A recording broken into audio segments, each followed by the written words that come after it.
मेरा 20 साल का नौकर रामू हमेशा मेरे आगे पीछे घूमता रहता था। मैंने उसे छोटा समझा था, लेकिन एक दिन उसने मुझसे कहा, मालकिन, मुझे छोटा समझने की गलती मत कीजिए। उस रात जब मैंने उसे देखा तो मैं आश्चर्यचकित हो गई थी, क्योंकि उस रात रामू ने 20 साल के लड़के की तरह नहीं, बल्कि 30 साल के आदमी की तरह मेरा। हेलो दोस्तों, आज की इस अनोखी कहानी में आप सभी का स्वागत है। जब से रामू मेरे पास सोने लगा था, तब से मेरे शरीर में बदलाव आने लगे थे।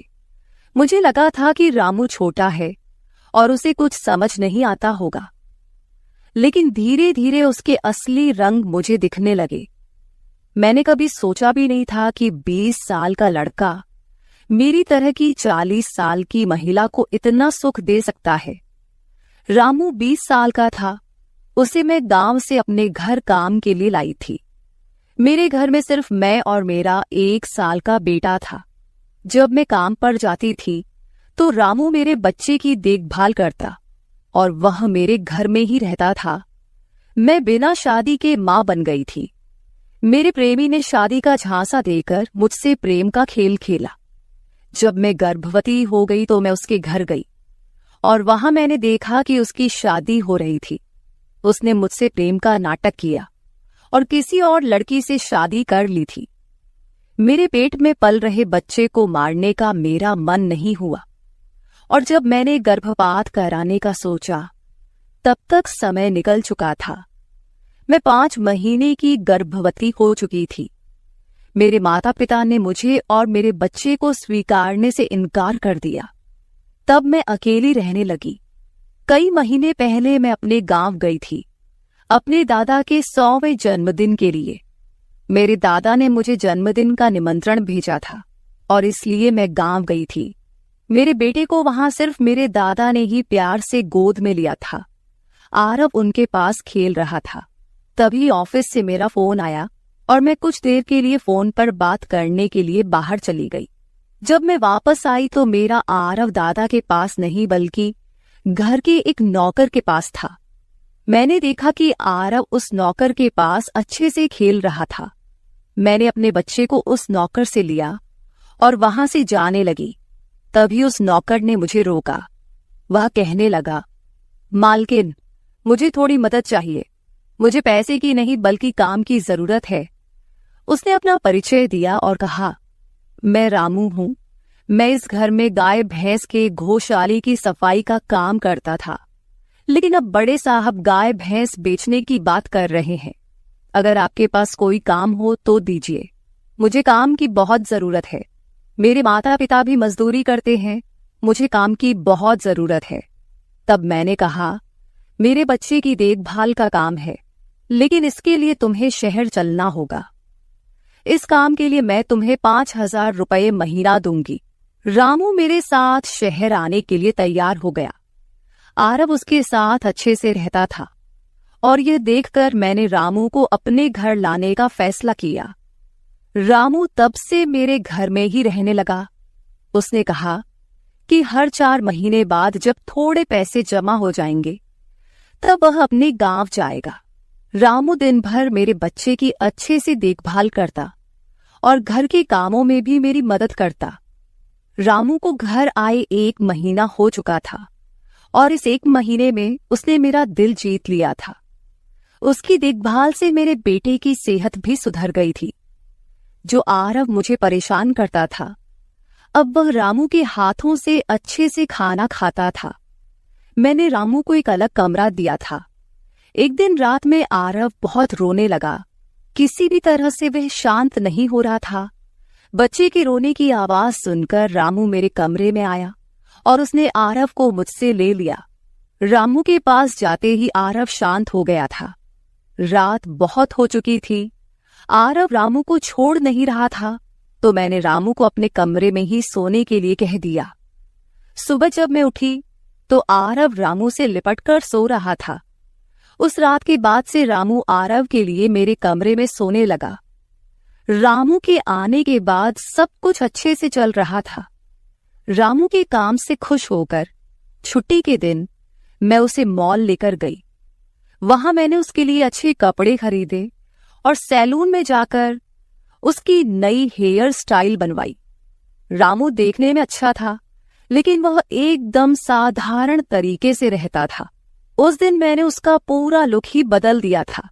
उसे नए अंदाज में देखकर मैं भी उस पर विश्वास नहीं कर पा रही थी। कल तक जो एक साधारण सा नौकर था, वह इतना हैंडसम और स्मार्ट दिख सकता है, इसकी मैंने कल्पना भी नहीं की थी। मॉल से हम घर आए तो आरव आते ही सो गया था।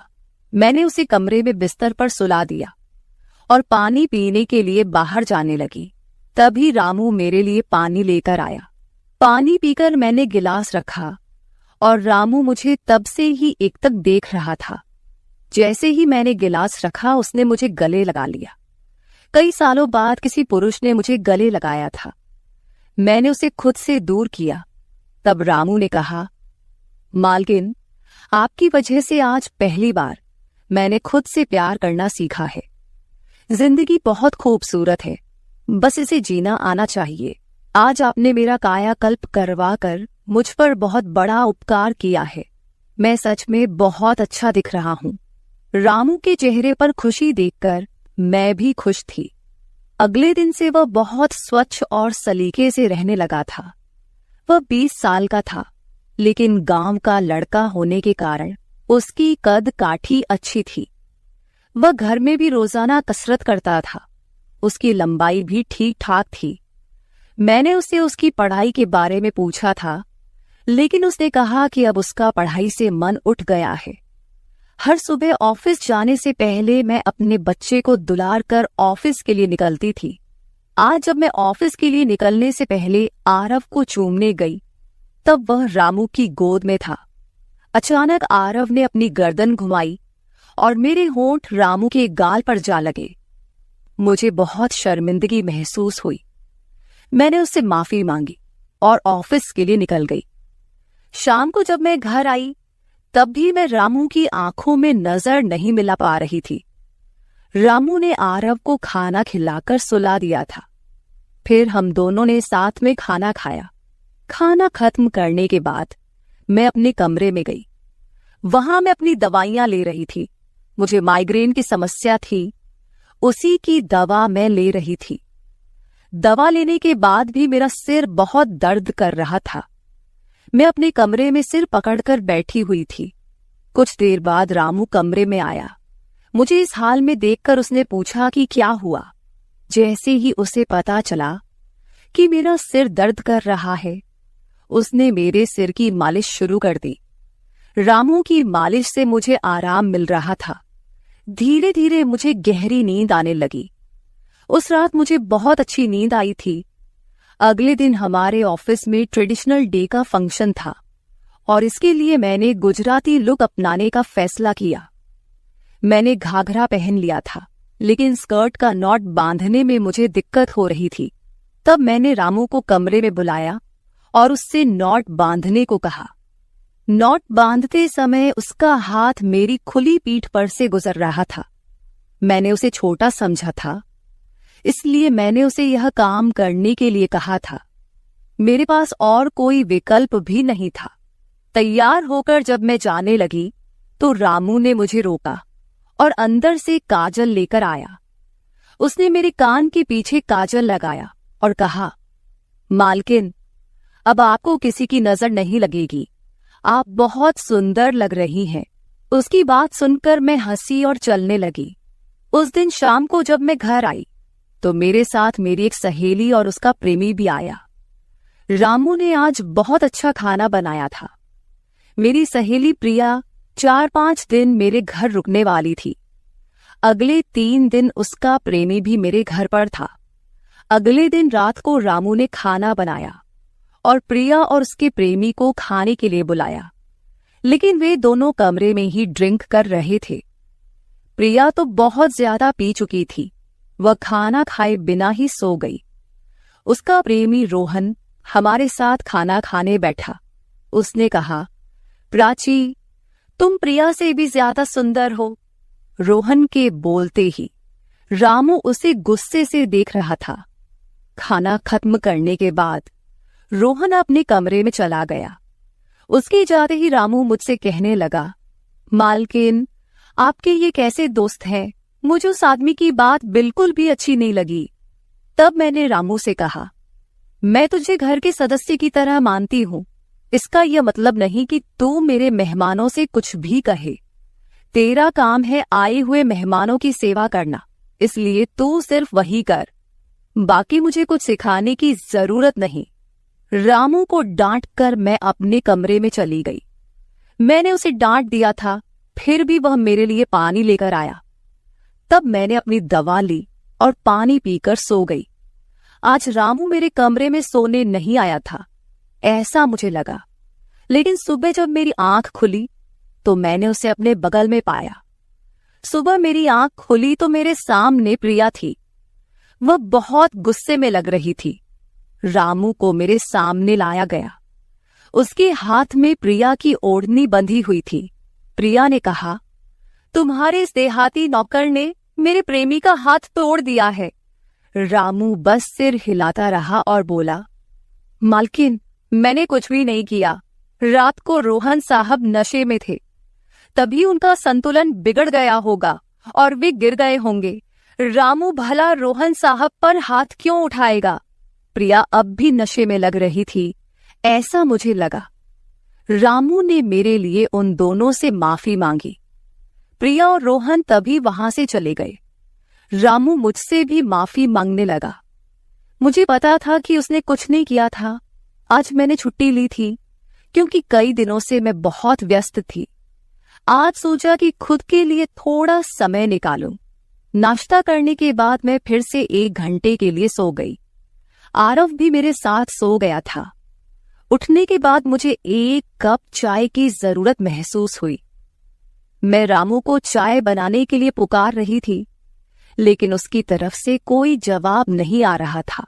उसे ढूंढते ढूंढते मैं उसके कमरे में गई। वहां जाकर देखा कि रामू अभी अभी नहाकर बाथरूम से बाहर आया था। उसने शर्ट नहीं पहनी थी। मैंने पहली बार उसे इस तरह देखा। रामू का शरीर बेहद मजबूत था। उसका शरीर किसी योद्धा की तरह दिख रहा था। मैं उसे टकटकी लगाकर देख रही थी। मुझे उस वक्त कोई होश नहीं था। कई सालों बाद मैं किसी जवान पुरुष को इस तरह बिना कपड़ों के देख रही थी। मैं उसे टकटकी लगाए देख रही थी। तभी रामू ने मुझे आवाज दी। वह मेरे सामने शर्ट पहनकर खड़ा था, फिर भी मैं अपनी सुध-बुध खोए उसे देख रही थी।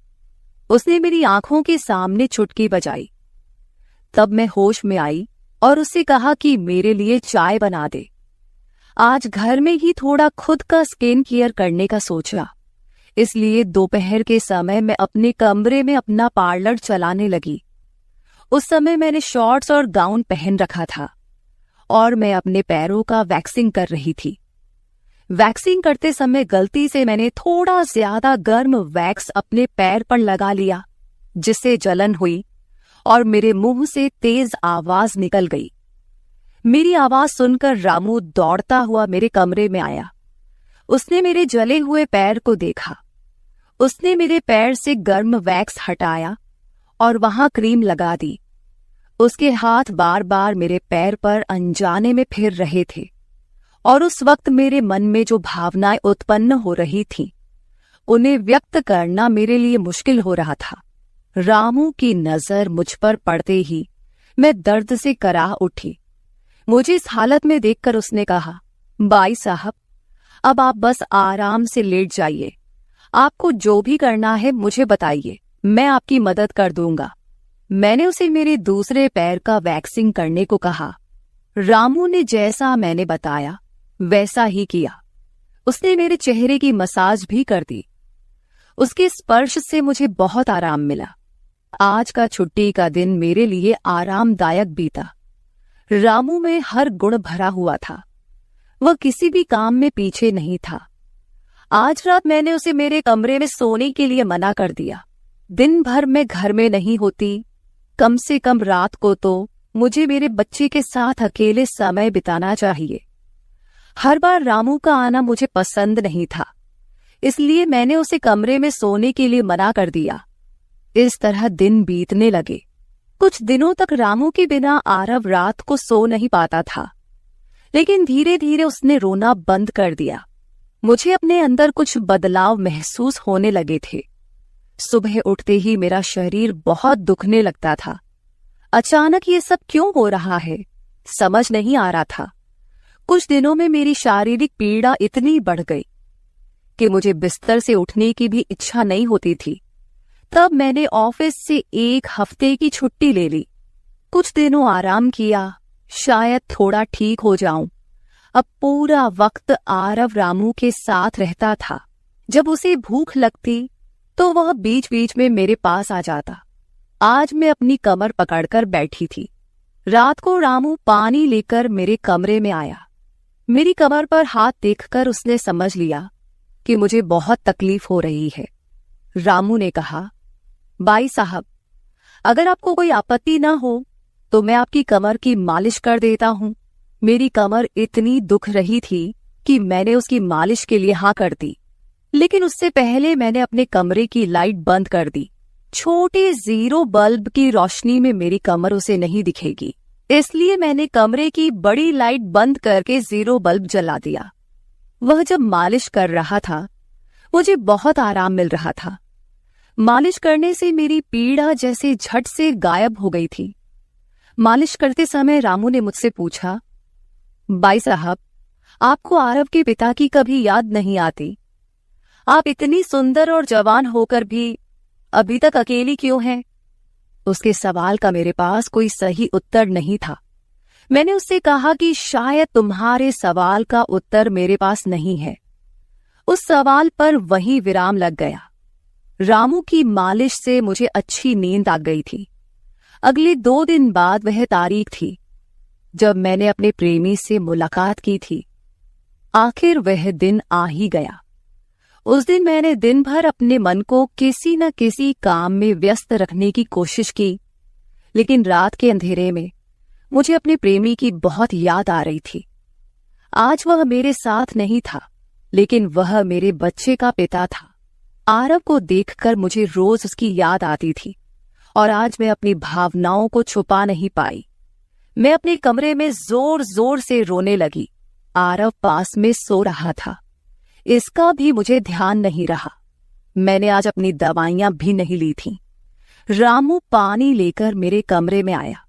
मुझे रोते हुए देखकर उसने मुझे पानी पिलाया। जब मैं शांत हुई तो उसने मुझे दवाइयां दी। मेरे रोने की आवाज से आरव हल्का हिलने लगा। वह जाग न जाए, इसलिए रामू मुझे अपने कमरे में ले गया। वहां जाकर मैंने उसे कसकर गले लगा लिया। ऐसा लग रहा था कि मैंने अपना होश खो दिया था। मेरा रोने का कारण सुनकर रामू भी शांत हो गया था। वह लगातार मेरे आंसू पोंछ रहा था। रोते रोते मैंने उसका कंधा पकड़ लिया। धीरे धीरे मैंने उसे और करीब खींच लिया। मैंने उससे कहा, रामू, आज की रात मैं तुम्हारे साथ बिताना चाहती हूं। तब रामू ने कहा, भाई साहब, मैं अभी छोटा हूं, मुझे कुछ भी नहीं आएगा। उसकी बात सुनकर मैंने उसे और पास खींच लिया। उस रात मैं उसके कमरे में थी, लेकिन सुबह जब मैं उठी तो वह मेरे पास नहीं था। उसकी शर्ट वहीं पड़ी हुई थी। जब मैं बाहर गई तो मैंने देखा कि रामू मेरे बच्चे को दूध और बिस्किट खिला रहा था। मुझे आरव का ख्याल नहीं आया था, लेकिन रामू ने नहीं भुलाया। उसने हम दोनों माँ बेटे को खुश कर दिया था। रात की थकान के बाद मैं सुबह देर से उठी थी। दिन भर रामू ने मुझसे नजरें नहीं मिलाईं। आज प्रिया मुझसे मिलने घर आई थी। वह रामू की तरफ देख भी नहीं रही थी। रामू ने उसे पानी दिया और कमरे से बाहर चला गया। थोड़ी देर बातें करने के बाद प्रिया जाने लगी। जाते समय उसने मुझसे कहा, जितनी जल्दी हो सके अपने नौकर को यहां से निकाल दो। वह दिखने में जितना मासूम लगता है उतना है नहीं। उसकी बात का मैंने खास ध्यान नहीं दिया। रोज की तरह रात को खाना खाने के बाद रामू ने मुझे पानी का गिलास मेरे कमरे में लाकर दिया और उसने आरव को भी सुला दिया था। आरव आज बाहर हॉल में झूले में सो रहा था। रामू उसकी देखभाल कर रहा था। मैंने अपने कमरे की लाइट बंद कर दी। और सो गई। कुछ समय बाद मुझे आरव की आवाज सुनाई दी। उसकी आवाज से मेरी नींद खुली। मैं उठने वाली थी कि तभी उसकी रोने की आवाज बंद हो गई। कुछ समय बाद मुझे अपने कमरे का दरवाजा खुलने की आवाज सुनाई दी। मैं चुपचाप सब देख रही थी। रामू मेरे कमरे में आया था। उसने मेरे पास आकर ये देखने की कोशिश की कि मैं सो रही हूं या नहीं, और फिर उसने मेरा मोबाइल उठाया। उसकी वह खोजबीन देखकर मैंने जल्दी से कमरे की लाइट ऑन कर दी। मुझे जागता हुआ देखकर वह चौंक गया। मैंने उसके हाथ से अपना मोबाइल छीन लिया। मैंने उससे कहा, रामू, ये सब क्या चल रहा है? तुम इस वक्त यहां क्या कर रहे हो? वह कुछ नहीं कहकर वहां से जाने लगा, लेकिन मैंने उसे इतनी आसानी से छोड़ने का इरादा नहीं किया था। मैंने उसे उसका वीडियो दिखाया जिसमें वह प्रिया के बॉयफ्रेंड पर हाथ उठा रहा था। उस दिन रोहन के मोबाइल का कैमरा गलती से चालू रह गया था और उसमें उनकी हाथापाई रिकॉर्ड हो गई थी। सुबह जब प्रिया मुझसे मिलने आई थी तब उसने मुझे वह वीडियो दिखाया था और तब से मैं रामू पर नजर रख रही थी। रामू, तुमने झूठ क्यों बोला? तुमने रोहन पर हाथ क्यों उठाया? तब उसने कहा, जो भी आप पर बुरी नजर डालेगा उसके साथ मैं यही करूंगा। मालकिन, उस रात जब रोहन नशे में था वो आपके कमरे में आया था। वो आपके साथ कुछ गलत करने की कोशिश कर रहा था और इसलिए मैंने उस पर हाथ उठाया। रामू की बात सुनकर मैंने कहा, ठीक है, मैं तुम्हारी बात मानती हूं, लेकिन तुम मुझे नींद की दवा क्यों दे रहे थे? आज मैंने तुम्हें मेरे पानी में दवा मिलाते हुए देखा है। तुम्हारी नजर मुझ पर थी और तुम जो चाहते थे वह मैंने तुम्हें दे दिया है। अब अपना हिसाब करो और गांव निकलो।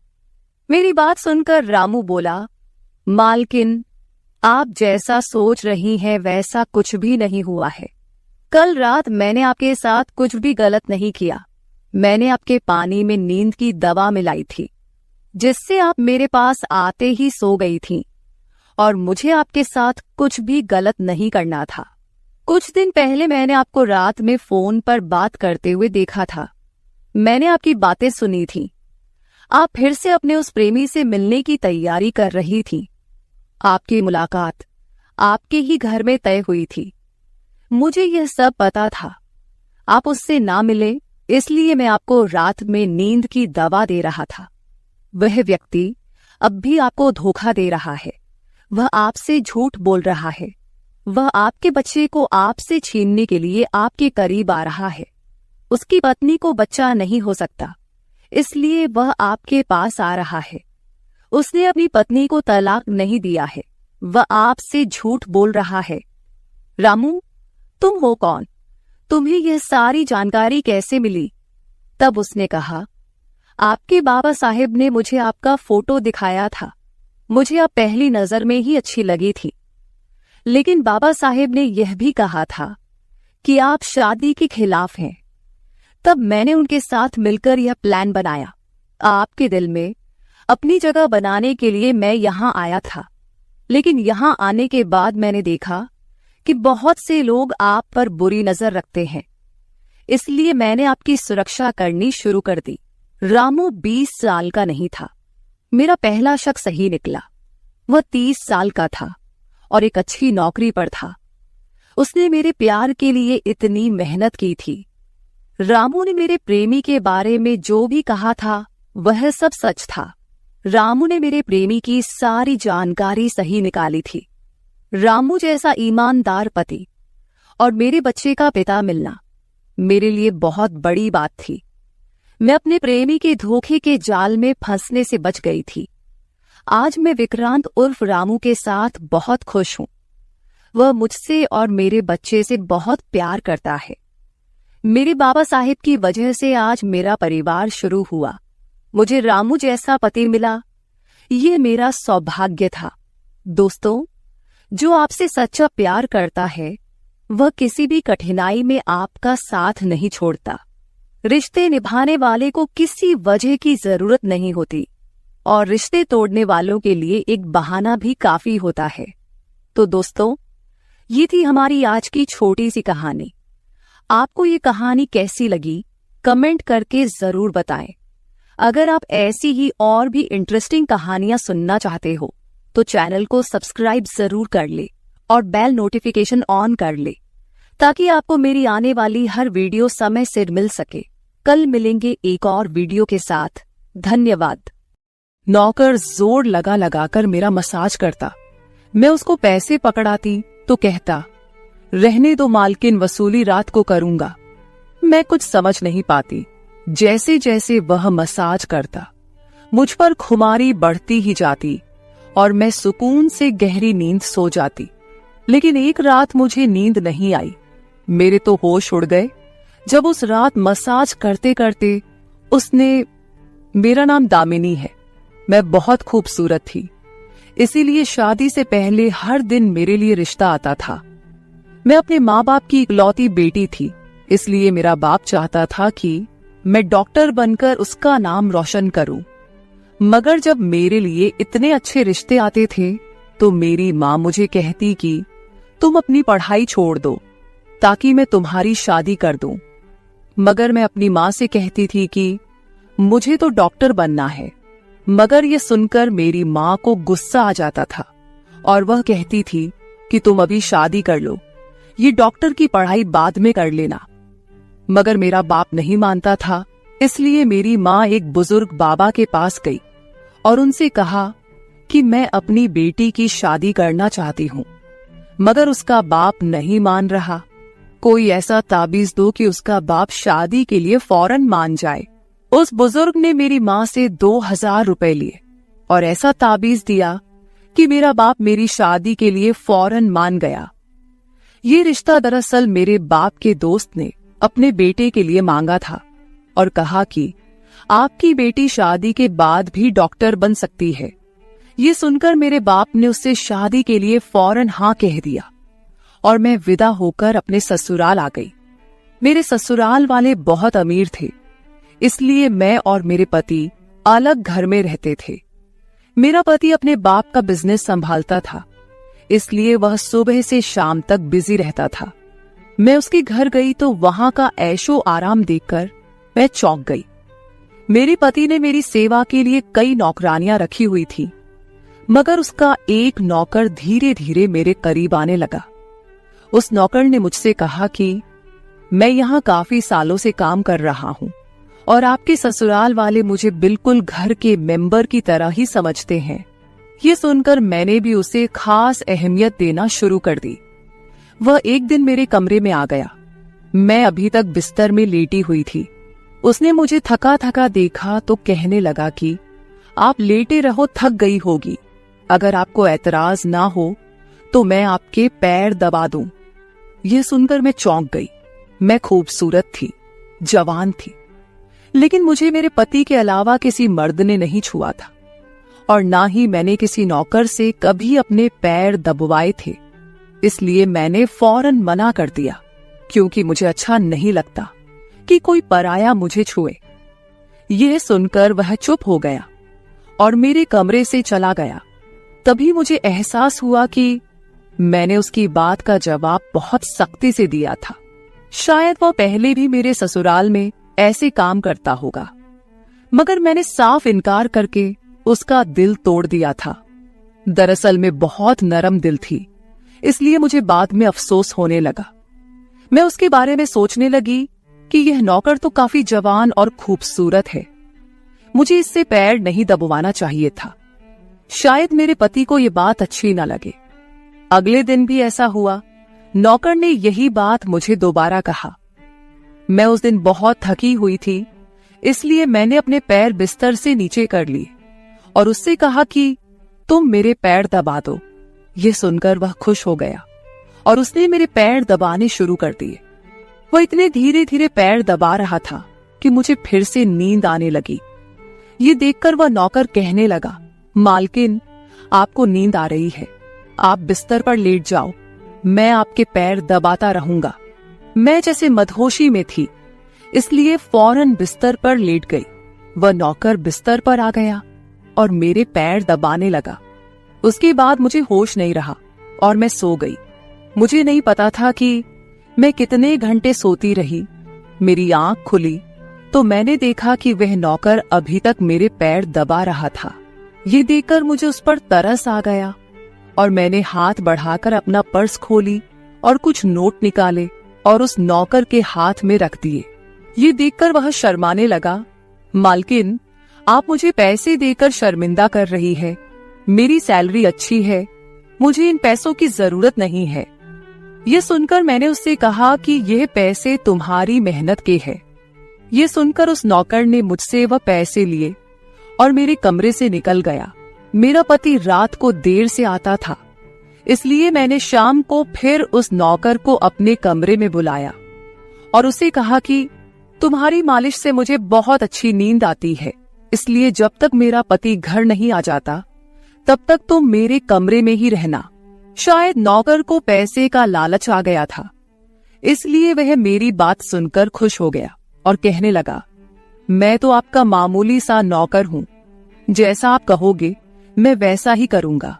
आपके पैर दबाता रहूंगा ताकि आपकी थकान उतर जाए और आपको सुकून मिले। ये सुनकर मैंने उससे कहा कि तुम्हारे हाथों में जादू है, इसलिए तो मेरी सारी थकावट उतर जाती है। एक दिन नौकर ने मुझसे कहा कि आपकी सास भी कभी कभी मुझसे मसाज करवा लेती थी। ये सुनकर मैं चौंक गई। मुझे मेरी सास ऐसी नहीं लगती थी, मगर वह नौकर झूठ बोलने वाला नहीं लगता था। मुझे ससुराल आए 1 महीना होने वाला था, इसलिए मैंने नौकरों को परख लिया था। वह मुझे हर बात सच ही कहता था। मेरे घर में नौकरानियां भी काम करती थी, मगर वह झूठी और बेईमान थी। वह मुझसे जो बात सुन लेती थी उसे पूरे मोहल्ले में मशहूर कर देती थी, इसलिए मैं उन्हें अपने कमरे में नहीं आने देती। ये नौकर इस घर का पुराना नौकर था, इसलिए मैं उस पर भरोसा करती थी। नौकर भी मेरे कमरे में आता था, मगर अपनी नजरें झुकाकर रखता था। वह मेरे जिस्म को हाथ लगाता, मगर उसकी नीयत खराब न थी। ऐसा हर रात होता था। एक दिन मैंने अपने पति से कहा कि जब से हमारी शादी हुई है हम कहीं घूमने फिरने नहीं गए। ये सुनकर मेरे पति ने कहा कि जब से हमारी शादी हुई है तुम भी तो हर वक्त नींद में रहती हो। मैं रात को घर आता हूँ तो तुम गहरी नींद में होती हो। दिन को मेरे पास वक्त नहीं होता और रात को मेरे घर आने से पहले तुम सो जाती हो।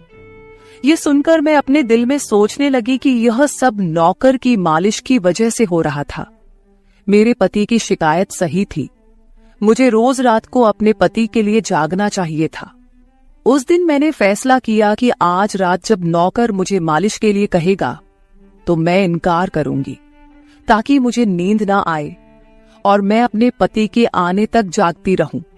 शाम हुई तो मैंने नहाकर खुद को खूब तैयार किया और दुल्हन बनकर बिस्तर पर बैठ गई। नौकर मेरे कमरे में आया तो उसने मुझे मालिश के लिए पूछा, मगर मैंने साफ इनकार कर दिया। मेरी बात सुनकर वह कुछ उदास हो गया और वापस चला गया। कुछ देर बाद नौकर मेरे कमरे में आया तो उसके हाथ में दूध का गिलास था। मैंने खाना नहीं खाया था, इसलिए फौरन दूध पी ली और अपने पति का इंतजार करने लगी, मगर मुझे नींद आ गई और मैं सो गई। सुबह में जागी तो नौकर फौरन मेरे कमरे में आया और कहने लगा, मालकिन आपके लिए नाश्ता लेकर आऊं। ये सुनकर मैंने अपने पति के बिस्तर की तरफ देखा, वह खाली था। ये देखकर नौकर कहने लगा, मालिक को जरूरी काम था, वह नाश्ता करके चले गए। ये सुनकर मेरा मूड खराब हो गया। मैं रात भर उसका इंतजार करती रही, मगर वह सुबह होते ही ऑफिस चला गया। मैंने नौकर से कहा कि मेरे लिए चाय ले आओ। नौकर कमरे से बाहर निकल गया। तभी मैंने अपने जिस्म की तरफ देखा तो चौंक गई।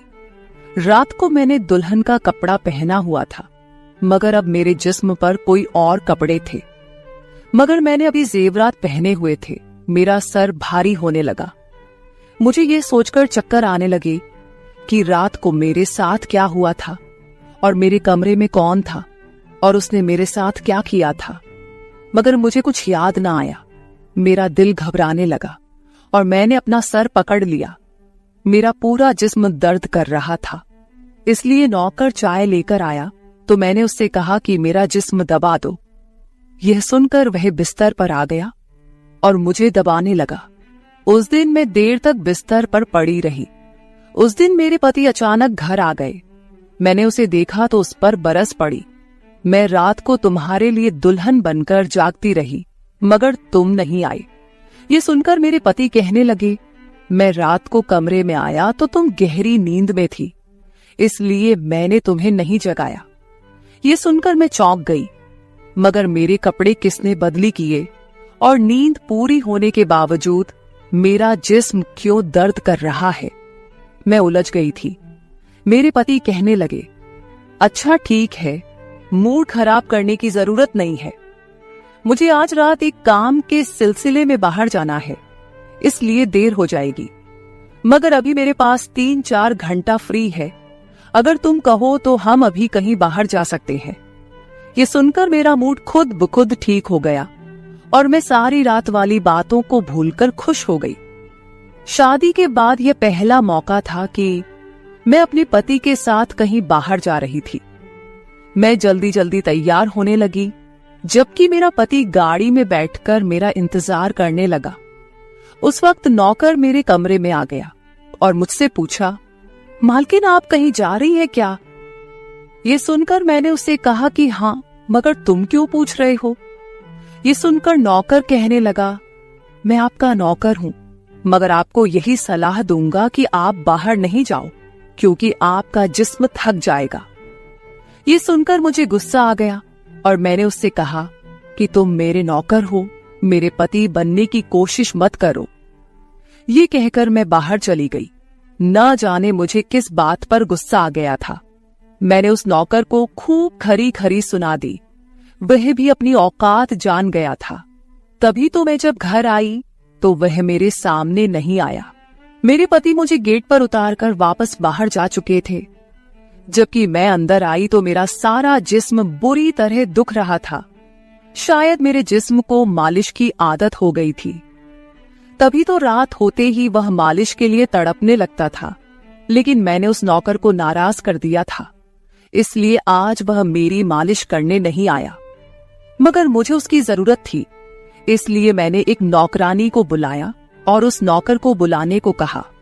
थोड़ी देर गुजरी थी कि वह नौकर मेरे कमरे में आ गया, मेरे बिस्तर पर बैठ गया और चुपचाप मेरे पैरों को दबाने लगा। यह देखकर मुझे शर्मिंदगी हुई। मैंने उसे इतना बुरा भला कहा, मगर उसने मेरी बात को बिल्कुल बुरा नहीं माना। मैंने उसे चुप देखा तो कहने लगी, मुझे उस वक्त पता नहीं क्या हो गया था, इसलिए मैंने तुम्हें खरी खरी सुनाई। मैं इतने दिनों के बाद अपने पति के साथ कहीं बाहर जा रही थी, इसलिए मुझे तुम्हारा टोकना अच्छा नहीं लगा, इसीलिए मुझे माफ कर दो। मैं उसकी मालकिन थी और उसे इस काम के पैसे देती थी, मगर अब भी मुझ में इंसानियत जिंदा थी, इसलिए मैंने मालिक होकर भी नौकर से माफी मांग ली, क्योंकि वह भले ही नौकर था, मगर वह एक इंसान भी तो था। मेरी बात सुनकर वह नौकर कहने लगा, मैं आपका नौकर हूं, इस काम के लिए मैं आपसे सैलरी लेता हूं, इसलिए आपको हक है, आप जो चाहे मुझे कह दे। ये सुनकर मैं चुप हो गई, मगर मैंने सोच लिया था कि आइंदा इससे ऐसा कुछ नहीं कहूंगी। वह उस रात देर तक मेरी मालिश करता रहा और फिर मुझे नींद आ गई। मुझे नहीं पता था कि नौकर मेरे कमरे से कब निकला और कब मेरे पति घर पर आए। मैं सुबह उठी तो मेरा पति बाथरूम में था और बाहर जाने के लिए तैयार हो रहा था। मैं उसे हैरानी से देखने लगी। पता नहीं आजकल मुझे क्या हो रहा था। नौकर की मालिश से मुझे इतनी गहरी नींद आती कि मुझे किसी बात का होश ना रहता था। मुझे इस बात का भी पता नहीं चलता था कि मेरा पति कब कमरे में आता था। मैं सोचने लगी कि इस नौकर की मालिश में ऐसा क्या जादू था कि वह मेरे पति के आने से पहले ही मेरी मालिश करता, तो मैं अचानक गहरी नींद में सो जाती थी। सुबह जब मैं उठती तो मेरा सर भारी महसूस होता और मैं चलने फिरने के काबिल नहीं रहती। मगर यह बात मैंने अपने पति को नहीं बताई, क्योंकि मैं नहीं चाहती थी कि ये बात मेरे पति को पता चले कि मैं उस नौकर से मसाज करवाती थी। एक दिन मेरा पति दिन के वक्त घर पर ही रहा। मैंने नौकर से घर के सारे काम करवाए, अपने कमरे में नहीं आने दिया। नौकर भी घर के सारे काम करता रहा और मसाज वाली बात किसी के सामने अपने मुंह से नहीं निकाली। मैं भी चाहती थी कि यह बात किसी को पता ना चले। इस दौरान जब मेरा पति घर से बाहर जाता था, मैं उस नौकर को कमरे में बुला लेती थी। मगर एक दिन मेरा पति अचानक ही घर आ गया और मैं कमरे में थी। यह देखकर मैं बहुत घबरा गई और सोचा कि पति के आने से पहले नौकर को भगा दूं। मगर यह नौकर भी बड़ा समझदार था। मेरे पति के आने से पहले दूसरे काम पर लग गया और मेरे पति को कुछ पता नहीं चला। मैं मसाज घर की नौकरानियों से भी करवा सकती थी, मगर उस नौकर के हाथ में क्या जादू था कि मैं उसे हर रोज अपने कमरे में बुला लेती थी। मुझे पता नहीं क्या हो जा रहा था। जिस रात मैं नौकर से मसाज नहीं करवाती थी, उस रात मेरे पूरे जिस्म में दर्द हो जाता था। सुबह में जागती तो मेरा सर भारी हो जाता था और मुझे थकान भी हो जाती थी। एक रात मैंने नौकर से मालिश करवाई और गहरी नींद सो गई। सुबह मेरी आंख खुली तो फिर से मेरे कपड़े चेंज हो चुके थे। ये क्या माजरा था? ऐसा कौन करता था? क्या मेरा पति मेरे साथ ऐसा कर रहा था? मैं सोच में पड़ गई। मैंने शीशे के सामने जाकर देखा तो चौंक गई। मेरे पूरे जिस्म पर लाल निशान पड़ गए थे। यह कैसे निशान थे? मैं अपने जिस्म पर हाथ फेरने लगी। मैं जैसे उस निशान को मिटाना चाहती थी, मगर ऐसा न हुआ। अगले दिन फिर मैंने अपने जिस्म को देखा कि निशान खत्म होने के बजाय फैलने लगे थे।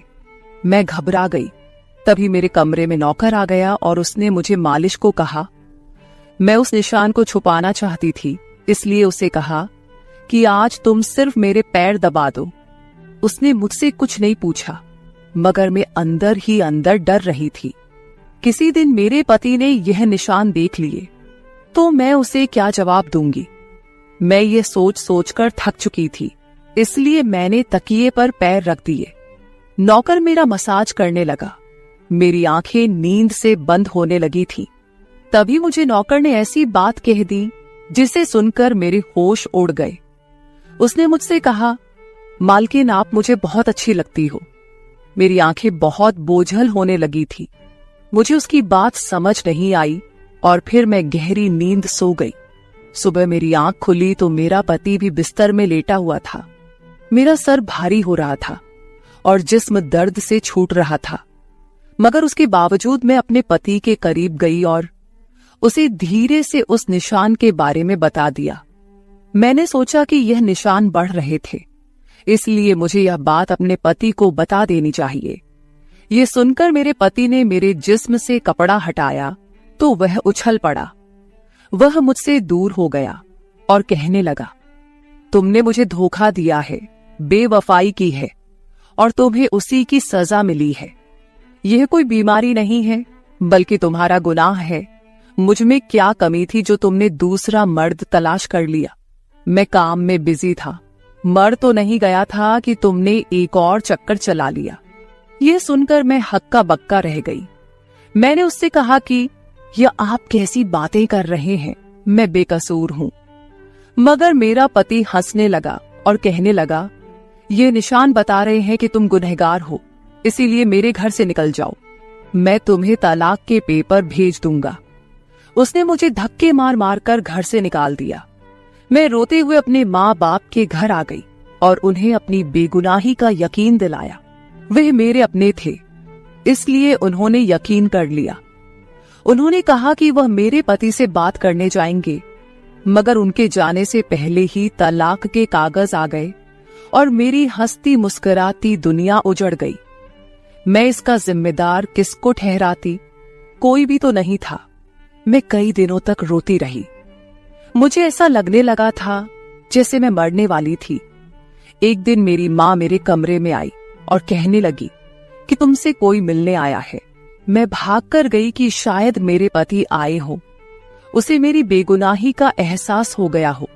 मगर वहां मेरा पति नहीं था, बल्कि वही नौकर था जो उसके घर काम करता था। मैंने उसे आने का कारण पूछा तो वह कहने लगा, मैं आपके उन निशानों के बारे में जानता हूं। ये सुनकर मैं चौंक गई। मैंने उसको कसकर पकड़ा और उसकी शर्ट का बटन एक झटके से खोल दिया। मुझे अब समझ आया कि मेरे पति ने मुझ पर इतने गंदे इल्जाम क्यों लगाए थे। ये कहकर मैंने नौकर के सीने पर मुक्के मारने शुरू कर दिए।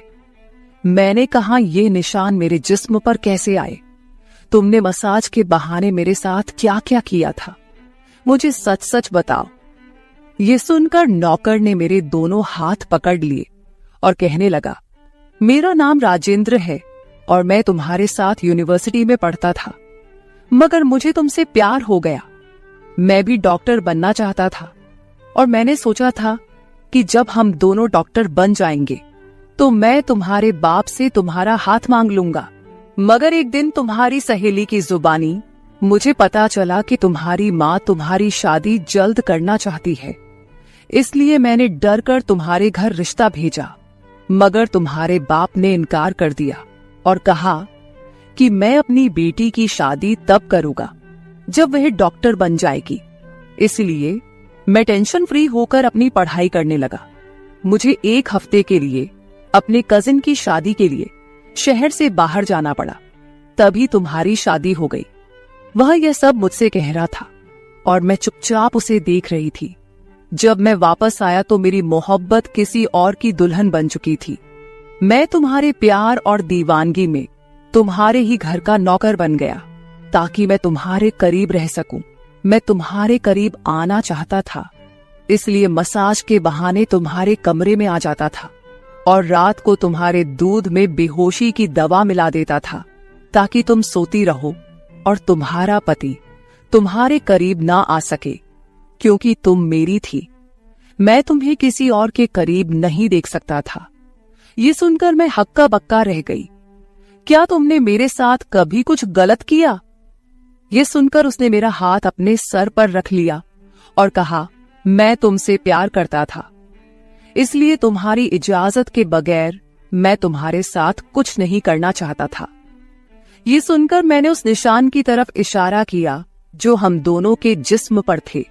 ये सुनकर वह हंस दिया और कहा कि मैं डॉक्टर हूं और यह सिर्फ इन्फेक्शन है। ये मैंने इसलिए किया ताकि तुम्हारे पति को हम दोनों के ऊपर शक हो जाए। ये कहकर उसने मुझसे माफी मांग ली और मैंने पूरे 1 साल उसे सजा देने के बाद माफ कर दिया और फिर उसके साथ शादी कर ली। तो मेरे प्यारे दोस्तों, ये थी हमारी आज की छोटी सी कहानी। आपको ये कहानी कैसी लगी कमेंट करके जरूर बताएं। अगर आपको ये कहानी पसंद आई हो तो इसे लाइक करें और अपने दोस्तों के साथ शेयर करें। अगर आप ऐसी ही और भी इंटरेस्टिंग और रोमांटिक कहानियां सुनना चाहते हो तो चैनल को सब्सक्राइब जरूर कर ले और बेल आइकॉन ऑन कर ले ताकि आपको मेरी हर कहानी समय पर मिल सके। कल मिलेंगे एक और नई कहानी के साथ। धन्यवाद।